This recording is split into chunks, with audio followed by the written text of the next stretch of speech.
নমস্কার, আমি করবী চলে এসেছি একটা নতুন ব্লগের সাথে অনুদের মেয়েবেলা চ্যানেলে। এবারেও আমরা চলেছি আসামের উদ্দেশ্যে। এবারে গিয়ে আমরা আসামে কি দেখি এবং কোন কোন জায়গা ঘুরি তা সবই আপনাদের সামনে তুলে ধরার চেষ্টা করব।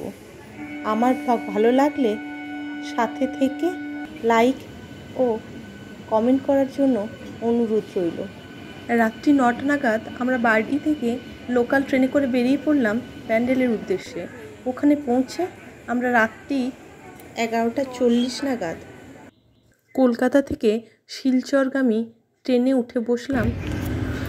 কিন্তু ব্যান্ডেল স্টেশনে রাত্রিবেলায় ট্রেনের অপেক্ষায় বসে থাকার সময় যেন পারই হচ্ছিল না। আর সেই সময়ের সদ্ব্যবহারের সুযোগে আমার ছোট মেয়ে ডান্সের কিছু ক্লিপ নিয়ে নিল। চলুন দেখা যাক তারই কিছু মুহূর্ত। Same but different. No money, no honey. Good boy goes to heaven. Bad boy goes to Bangkok. আগেই বলেছি রাত্রি 11:40 নাগাদ আমরা ট্রেনে উঠে বসলাম। কিন্তু এই প্রসঙ্গে বলে রাখি, আমাদের 4 জনের টিকিট কাটা হলেও 2টো সিট আমাদের কনফার্ম ছিল। কিন্তু ওই 2টো সিট কনফার্ম থাকা সত্ত্বেও আমরা বেরিয়ে পড়েছিলাম এক ঝোঁকের বসে সকলকে দেখার উদ্দেশ্যে, আবার কাছের মানুষগুলোকে কদিনের জন্য কাছে পাওয়া আকাঙ্ক্ষায়।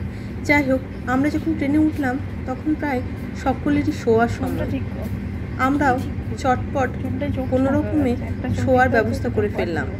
মিডিল এবং আপার বার্থ থাকায় ওপরে ছোটো মেয়ে ও বাবা শুতে গেল, আর মিডিল বার্থে বড় মেয়েকে নিয়ে আমি কোনো রকমে ঘেষ্টে একটু জায়গা করে নিলাম রাত্রি যাপনের উদ্দেশ্যে। এবং কাকতালীয়ভাবে সেই বার্থটা আমরা পেয়েও গেলাম রাত্রি 1টা নাগাদ। এরপর 3 জনাই যে যার মতো শুয়ে পড়লাম নিজ নিজ সিটে। রাত্রিটা কেটেও গেল বেশ সুন্দর এসির হাওয়া খেতে। সকাল হতে না হতেই সূর্য উদয়ের এক সুন্দর দৃশ্য চোখে পড়ল জানলার ঠিক ওপাশে। নদীর জলের উপর সূর্যের আলোর রিফ্লেকশনটা সত্যিই মনোময় করে তুলেছিল সেই মুহূর্তে। এইভাবে বেশ কিছু সময় কাটার পরে আমরা পৌঁছে গেলাম নিউ জলপাইগুড়ির কাছাকাছি। এরপর সকালের ব্রেকফাস্ট সেরে আবারও নতুন উদ্যমে অপেক্ষারত হয়ে উঠলাম গৌহাটি স্টেশন পৌঁছানোর উদ্দেশ্যে। পাহাড় আমার বরাবরই ভালো লাগে।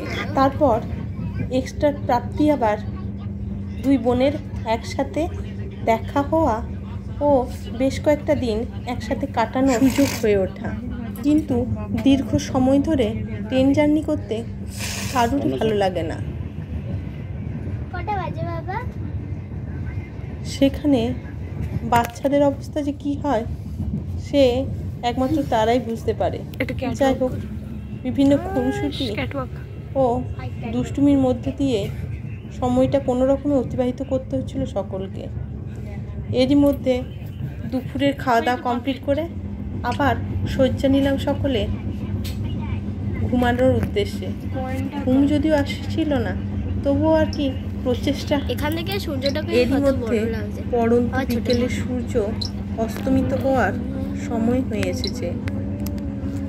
আস্তে আস্তে বিকেল গড়িয়ে রাত্রির দিকে পা বাড়ালো। বড়দের মোবাইল নিয়ে সময়টা কেটে গেলেও আমার ছোট কন্যার যেন সময়টা পার হতেই চাইছিল না, তাই সে বিভিন্ন দুষ্টুমি করেই চলেছিল। কিন্তু ভাগ্যক্রমে আমাদের ঠিক পাশের সিটেই একটা 2 বছরের বাচ্চা সফর করছিল আমাদের সাথেই গৌহাটির উদ্দেশ্যে। তাই ওই বাচ্চাটাকে নিয়েও বেশ কিছু ভালো মুহূর্ত কাটলো আমাদের। কিন্তু আমাদের ট্রেন লেট হতে দীর্ঘ থেকে দীর্ঘতর সময় পার হয়ে গেল। যাই হোক, রাত্রি 9:30 নাগাদ আমরা গৌহাটি স্টেশনে এসে পৌঁছালাম। প্রায় 4 থেকে 4.5 ঘন্টা লেট ট্রেন শেষ অবধি 4:30টার পরিবর্তে 9:30 নাগাদ এসে পৌঁছালো গৌহাটি স্টেশনে। আমার ছোট কন্যাও তখন প্রায় প্রস্তুতি পর্ব কমপ্লিট করে রেখেছে নামার উদ্দেশ্যে। গুয়াহাটি স্টেশনে আমার জামাইবাবু ও সোনা দুজনেই গাড়ি নিয়ে অপেক্ষা করছিল আমাদের সকলকে বাড়ি নিয়ে যাওয়ার জন্য। যথারীতি আমরা যথাসময় এসে উঠলাম গাড়িতে। আজকের ব্লগ পর্যন্ত, দেখা হচ্ছে নেক্সট ব্লগে অন্য কোথাও। ধন্যবাদ।